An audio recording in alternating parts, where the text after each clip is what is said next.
श्री वृंदावन बिहारी बाके लाल की जय हो। श्री राधा रानी की जय हो। जय हो। तो हम कहते हैं कि आजकल देखो बिल्कुल सहन शक्ति नहीं है, तो क्यों हो? गलत को सहना भी तो गलत है।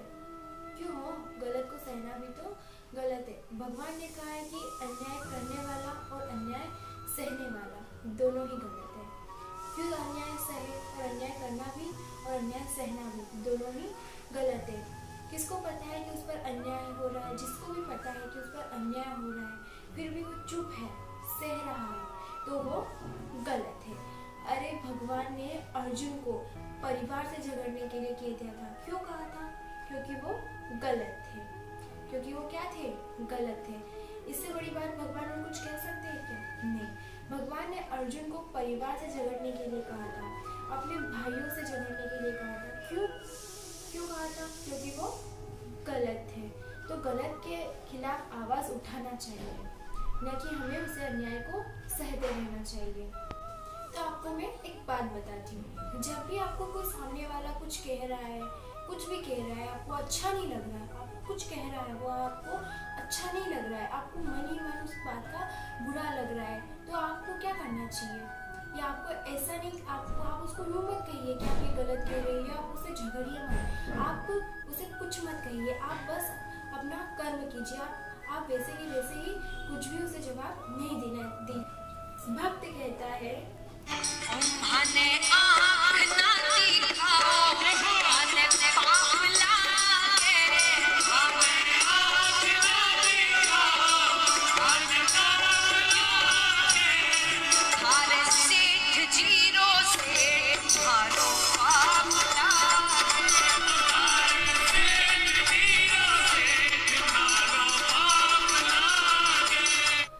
बड़े बड़े लोगों से पहचान क्यों बनाते हैं कि किसी दिन कोई जरूरत हुई तो काम आएंगे, कोई जरूरत पड़ी तो वो बड़े लोग काम आएंगे, कोई बड़ा काम हुआ तो वो बड़े लोग काम आएंगे। इसीलिए पहचान बनाते हैं कि और कोई कारण होता है। इसीलिए हम बड़े लोगों से पहचान बनाते हैं। क्यों? छोटे मोटे काम तो यूं ही हो जाते हैं, हम यूं ही कर लेते हैं छोटे मोटे काम तो। लेकिन सच में जिस दिन कोई बड़ा काम हुआ, कोई बड़ा कारण हुआ, तो उस दिन क्या होगा? कोई बड़ी आफत आई तो उस दिन इनमें से कोई एक भी आपका फोन नहीं उठाता है क्या आपका फोन? नहीं। उस दिन इनमें से कोई एक भी आपका फोन नहीं उठाता। और फिर अंत में उस दिन काम कौन आता है? कौन काम आता है उस दिन? जोर से कहिए, कौन काम आता है उस दिन? और हाँ देख, उस दिन काम वही आता है जहाँ हम जिससे पहचान बनाने को, हम जिससे बात करने को एक मिनट का भी समय नहीं लेते। एक मिनट तक हम नहीं सोचते कि हम इससे पहचान बना रहे हैं या हम इससे बात कर रहे हैं। तो अंत में कौन काम आता है? अंत में यही सेट काम आता है। बाकी सब क्या करते हैं? फोन बंद करके बैठ जाते हैं। फोन बंद करके क्या कर लेते हैं? रख देते हैं कि बड़ा परेशान कर रहा है, यूं ही कहते हैं ना। फोन बंद करेंगे और यूं कहेंगे कि बड़ा परेशान कर रहा है। तो अंत में काम कौन आता है? अंत में वही सेट काम आता है। इसलिए अच्छी संगति में रहिए, अच्छे मित्रों के साथ रहिए। ये सब कौन देखता है? सावरिया देखता है। इसलिए हमें अच्छी संगति में रहना चाहिए, अच्छे मित्रों के साथ रहना चाहिए। जब आपको लगे कि ये मित्र की संगति हमारे लिए बेहतर नहीं है, तो उसी समय हमें उस संगति को छोड़ देना चाहिए। इसलिए अच्छी संगति में रहें, अच्छे मित्रों के साथ रहें।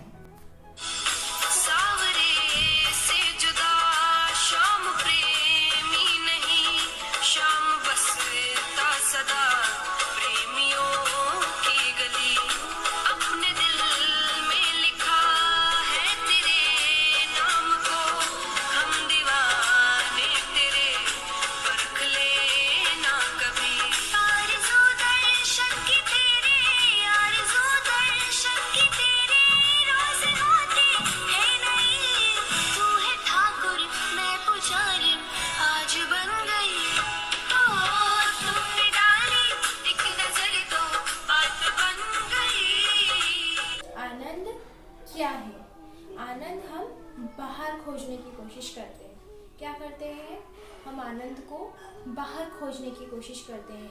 यहाँ चले जाएंगे तो हमें आनंद मिल जाएगा, हम ये देख लेंगे तो हमें आनंद मिल जाएगा, हम ये कर लेंगे तो हमें आनंद मिल जाएगा। पर ये सब कुछ क्या है, ये सब कुछ क्या है, ये सब कुछ क्षणों के आनंद है। हम अपनी खुशी को बाहर खोज रहे हैं। क्या कर रहे हैं, हम अपनी खुशी बाहर खोज रहे हैं, क्योंकि हमने अपना खुश होना, दुख होना, हंसना, रोना, इन सब का रिमोट कंट्रोल जैसे टीवी का रिमोट होता है ना, वैसे हमारा रिमोट कंट्रोल हमने दूसरों को दे रखा है। जैसा दूसरे चाहेंगे वैसा हम करेंगे। ऐसा ही होता है ना कि हम किसी ने कुछ कह दिया तो हम मान लेते हैं, ऐसा ही होता है। तो रिमोट कंट्रोल होता है ना टीवी का, वैसे ही जैसा चाहा वैसे कर लेते हैं। तो इसलिए आपने भी अपने जीवन का रिमोट कंट्रोल क्या कर रखा है, दूसरों को दे रखा है।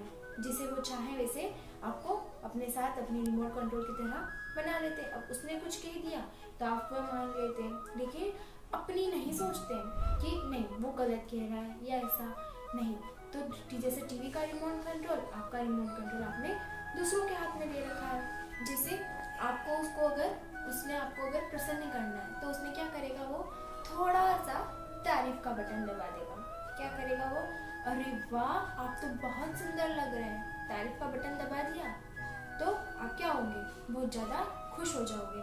लेकिन जैसे ही उसने कह दिया ये क्या पहन लिया आपने, बड़े गंदे लग रहे हो, तो फिर क्या होगा, आप मन ही मन में क्या होंगे, दुखी होंगे। लेकिन आप ये नहीं सोचते कि आप इतने मेहनत से आप तैयार हुए हैं, कांच में देखा तो बड़े सुंदर लग रहे हैं, तो बड़ी खुशी हो रही है। लेकिन सामने वाले ने कुछ कह दिया तो आपको मान लेते हैं। तो अपनी ज़िंदगी का, अपने लाइफ का, अपने रिमोट कंट्रोल दूसरे के हाथ में दे रखा है। इसका मतलब हम आनंद को बाहर खोज रहे हैं, आनंद तो अपने अंदर है। क्यों ऐसा होता है कि बड़े बड़े संत, महात्मा, मुनि लोग जो पहाड़ों में रहते हैं, जंगलों में रहते हैं, उनके पास कुछ नहीं है, ना तो टीवी है, ना मोबाइल है, ना दोस्त है, ये मनोरंजन का कोई भी सामान उनके पास नहीं है। लेकिन फिर भी वो खुश है, अपनी ज़िंदगी में वो लोग खुश है। ना वो किसी से शिकायत करते हैं, ना ही कुछ, लेकिन फिर भी क्या है, वो खुश है। उनके पास कुछ भी नहीं है, फिर भी वो खुश है, क्योंकि उन्होंने क्या किया, अपने अंदर आनंद को खोज लिया है, अपने अंदर के आनंद को उन्होंने पहचान लिया है, अपने अंदर के आनंद की उन्होंने अपने आप से पहचान करा ली है। इसीलिए वो क्या है, खुश है। इसलिए उन्हें खुश रहने के लिए किसी और की ज़रूरत ही नहीं है। तो आपको भी वही करना है। आपको क्या करना है, अपने आप में खुश रहना है, अपने आप में आप लोग खुश रहिए। क्योंकि जितना ख्याल आप अपना स्वयं का रख सकते हो, जितना ख्याल आप अपना स्वयं का रख सकते हो, उतना कोई और नहीं रख सकता। आनंद अपने बारे में सबसे ज़्यादा, अपने आनंद को सबसे ज़्यादा कौन जानता है, अपने आप को सबसे अच्छे से कौन समझता है, हम स्वयं समझते हैं। इसलिए आनंद हमारे अंदर है और वह आनंद है भगवान।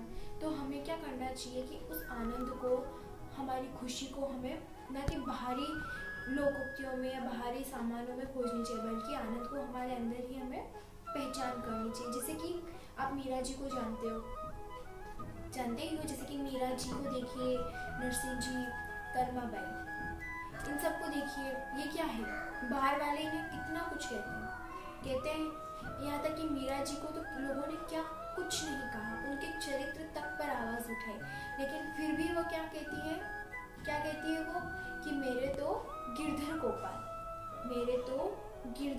गोपाल, दूसरा ना कोई। और उन्होंने क्या कहा कि वो जो कहेंगे बस उसी से मुझे फ़र्क पड़ेगा, बाकी अगर कोई कुछ भी कह ले उन्हें किसी बात से कोई फ़र्क नहीं पड़ेगा। इसलिए दुनिया वालों से कोई फ़र्क नहीं पड़ा उन्हें। तो ऐसा ही आपको भी करना है, अपने भीतर को, आनंद को, अपने आप को पहचानना है। ना कि दूसरे लोग अगर आपको कुछ कह दे तो आपको उनसे झगड़ा करना है या लड़ाई करनी है। बस शांत रहकर वक्त को जवाब देना चाहिए, क्योंकि तब तक आप क्या करोगे, कर्म करोगे, और उस कर्म का जवाब कौन देगा, वक्त देगा। अब एक सीधा साधा उदाहरण देख लीजिए, आप सभी देखते ही होंगे, जैसे घर है, हमारे आस पड़ोस में, यहाँ तक कि हमारे घर में, जैसे पति पत्नी का अगर झगड़ा हो जाए, होता ही है, हर घर में होता है। तो पति पत्नी का अगर झगड़ा हो जाए, अगर गुस्सा किस पे निकलता है? बच्चों पर निकलता है। किस पे गुस्सा निकलता है? बच्चों पर। लेकिन एक बात हमेशा याद रखिएगा कि किसी बेगुनाह को उसकी गलती नहीं हो, किसी बेगुनाह को जिसकी गलती नहीं हो, अगर एक थप्पड़ भी आप गलत मारोगे ना, अगर एक थप्पड़ भी अगर उसको गलत पड़ेगा ना, तो वो घूम कर आपके पास जरूर आएगा। इसलिए हमें बेगुनाह को कभी हमें ठेस नहीं पहुंचानी चाहिए। कहते हैं ना कि अगर आप उसका नुकसान करोगे, अगर आप उसका 1 रुपए का नुकसान करोगे तो आपका 2 रुपए का नुकसान होगा। इसलिए किसी बेगुनाह को हमें परेशान नहीं करना चाहिए, तो वो क्या होगा, घूम फिर कर आप ही के पास आएगा। बहुत पुरानी कहावत है कि जिस दूसरों के लिए खड्डा खोदने वाला खुद उसी खड्डे में गिरता है। तो इसलिए जो कर्म कर रहे हो वो कर्म अच्छे करो, ताकि घूम फिर कर आपको ही उसका लाभ प्राप्त हो। किसी बेगुनाह को आप नुकसान मत पहुंचाओ, क्योंकि वो क्या होगा, अंत में घूम फिर कर वो आप ही के पास आएगा, जिसका हर्जाना आपको स्वयं को भुगतना होगा। एक बार ठाकुर जी का बहुत ही प्यारा भक्त होता है। एक छोटी सी स्टोरी। एक बार ठाकुर जी का बहुत ही प्यारा एक भक्त होता है। वह क्या करता है कि वो रोज इमली के पेड़ के नीचे बैठकर भगवान के भजन कीर्तन आराधना करता। और उसी रास्ते से एक दिन क्या हुआ कि एक दिन नारद जी उस रास्ते से गुजर रहे थे। तो नारद जी ने उनसे पूछा कि उनको वहाँ देखा कि रोज यहाँ बैठ कर के ठाकुर जी का भजन कीर्तन करते हैं। तो नारद जी ने उनसे पूछा, भक्त ने उन्होंने क्या किया, उनसे सवाल किया। तो भक्त ने कहा कि पिछले 30 सालों से मैं ऐसा ही कर रहा हूँ। नारद जी ने क्या पूछा कि आप ये क्या कर रहे हो, आप कितने सालों से कर रहे हो, कितने वर्षों से आप कर रहे हो? तो भक्त ने जवाब दिया कि मैं पिछले 30 सालों से ऐसा ही कर रहा हूँ, ठाकुर जी की आराधना कर रहा हूँ, ताकि एक दिन ठाकुर जी प्रसन्न हो जाए और वो मुझे दर्शन देने आए।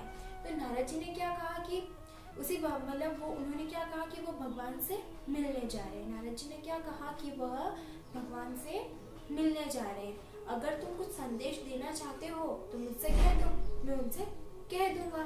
उन्होंने इतना कहा। तो उन्होंने क्या कहा फिर कि बस मेरा एक प्रश्न है। तो भक्त ने क्या कहा कि मेरा बस एक छोटा सा प्रश्न है। कि वो प्रश्न क्या है कि आप भगवान से मेरे लिए एक प्रश्न पूछना कि वो मुझे कितने दिन बाद मुझे दर्शन देने यहाँ पर आएंगे। तो फिर नारद जी क्या करते हैं, नारद जी भगवान के पास जाते हैं, ठाकुर जी से पूछते हैं कि इमली के पेड़ के नीचे एक बहुत ही बड़ा आपका भक्त है जो रोज आपका भजन कीर्तन और आराधना करता है, और उसने एक प्रश्न पूछने के लिए कहा है कि आप कितने वर्षों तक उनसे जाकर भेंट करेंगे। तो इतने में ठाकुर जी ने क्या कहा कि उस इमली के पेड़ में जितने पत्ते हैं उतने वर्षों बाद वो आकर उसे दर्शन देंगे। तो नारद जी इस पर क्या हो जाते हैं, नारद जी इस पर उदास हो जाते हैं और वो नीचे आ जाते हैं। और नीचे आते हैं और फिर भक्त से उनकी भेंट होती है। भक्त ने पूछा, क्या आपने मेरा प्रश्न ठाकुर जी से किया? तो नारद जी ने कहा, छोड़ो, जाने दो, किसी और दिन बात करेंगे। फिर भक्त ने कहा, अरे ऐसा कैसे छोड़ो, भगवान से मेरा प्रश्न किया आपने, तो मुझे इसका जवाब दीजिए। उन्होंने क्या कहा? तो नारद जी ने कहा कि तुम उदास हो जाओगे, जाने दो। तो इस पर से भक्त ने क्या कहा कि नहीं, आप मुझे बताइए कि मेरे भगवान ने मुझे क्या कहा। तो नारद जी कहते हैं कि भगवान ने कहा है कि इस इमली के पेड़ के में जितने पत्ते हैं मैं उतने वर्षों बाद तुमसे मिलने आऊँगा। तो भक्त वापस पूछता है, क्या भगवान ने ऐसा खुद ने कहा? तो नारद जी ने कहा कि हाँ, उन्होंने खुद ने कहा। फिर भक्त पूछता है, उन्होंने अपने मुख से कहा? तो फिर वो कहते हैं कि हाँ, उन्होंने अपने मुख से कहा। फिर पूछा कि भगवान ने सचमुच ऐसा कहा कि वो मुझसे मिलने आएंगे? तो नारद जी ने कहा कि हाँ भाई, सच में उन्होंने ऐसा कहा कि वो तुमसे इस इमली के पेड़ में जितने पत्ते हैं उतने वर्षों बाद आकर तुमसे मिलेंगे। तो यह सुनने के बाद जो वो भक्त नाचने लगता है, भजन गाने लगता है, और जैसे वो भगवान की आराधना करता है वो इतना प्रसन्न हो जाता है और भजन करता है, और वो इतना खुश हो जाता है कि कम से कम भगवान इतने वर्षों बाद उसे मिलने के लिए आएंगे, उसे दर्शन देने के लिए आएंगे। ऐसा करते करते अचानक से वहाँ पर क्या होता है कि भगवान प्रकट हो जाते हैं उसे दर्शन देने के लिए। तो नारद जी की बात, नारद जी ने उन्हें बात अच्छी नहीं लगती। नारद जी भगवान को नारद जी ने भगवान को कहा कि आपने तो कहा था कि इसे दर्शन देने इस इमली के पेड़ में जितने पत्ते हैं उतने वर्षों बाद आएंगे, तो आप इसे दर्शन देने इतनी जल्दी क्यों आए? तो इस पर से उन्होंने कहा कि मैंने झूठी बात नहीं कहलवाई, कि जिस गति से, जिस तरीके से तुमने प्रश्न किया था और प्रश्न करते ही मैंने तुम्हें जवाब दिया था, और जैसे ही तुमने भक्त को जवाब दिया उस गति से, जिस गति से ये मेरी आराधना करने लगा, उस हिसाब से तो मैं उतने वर्षों के बाद ही इससे मिलने आता। जिस गति से इमली के पेड़ के नीचे बैठकर रोज भजन कीर्तन करता, उस हिसाब से तो मैं उतने वर्षों बाद ही इनसे मिलने आता। लेकिन जैसे ही इसे पता चला कि भगवान इसे दर्शन देने आएंगे, लेकिन जिस गति से वो उत्साह से, भक्ति से वो नाचने लगता है, वो भजन गाने लगता है, तो वो भगवान उसे देखकर क्या हो जाते हैं? प्रसन्न हो जाते हैं। जिस हिसाब से उसने भक्त ने भगवान के भजन कीर्तन और आराधना की, तो भगवान को दर्शन देने के लिए उसे तुरंत ही प्रकट होना पड़ा। लेकिन भक्त पहले क्या कर रहा था? वो उस हिसाब से, उस गति से भजन कीर्तन नहीं कर रहा था, जिसके कारण भगवान ने क्या कहा कि वो इमली के पेड़ में जितने पत्ते हैं उतने वर्षों बाद भक्त को दर्शन देने आएंगे। तो अंत में क्या हुआ? जब उसे पता चला कि वर्षों बाद ही सही, लेकिन भगवान उसे दर्शन देंगे, तो उसने उस भक्ति को देखकर भगवान को तुरंत ही वहाँ प्रकट होना पड़ा। तो इस कहानी की सीख क्या है कि अगर हम यह सोचते हैं कि जितने वर्ष चलते जा रहे हैं, हल्की फुल्की मेहनत करते रहें, जीवन में जब मिलना होगा तब मिल जाएगा, तो उस प्रकार से हमें काफ़ी समय लग जाता है। अगर आप अपने जीवन में उन्नति पाना चाहते हैं, सफलता चाहते हैं, तो आपको उस प्रकार से कड़ी मेहनत करनी होगी, उस प्रकार से दृढ़ता से, उस प्रकार से आपको उत्साह के साथ कार्य करना होगा, और तभी भगवान कुछ ही क्षणों में, कुछ ही मिनटों में भक्त को दर्शन देने आते हैं। बहुत जल्द आपको भी सफलता प्राप्त होगी। इसीलिए मेहनत करिए और इस प्रकार करिए कि मानो भगवान आपको बहुत ही जल्द दर्शन देने वाले हैं। तो भक्तों, बांके बिहारी वृंदावन लाल की जय, राधा रानी की जय। जय हो।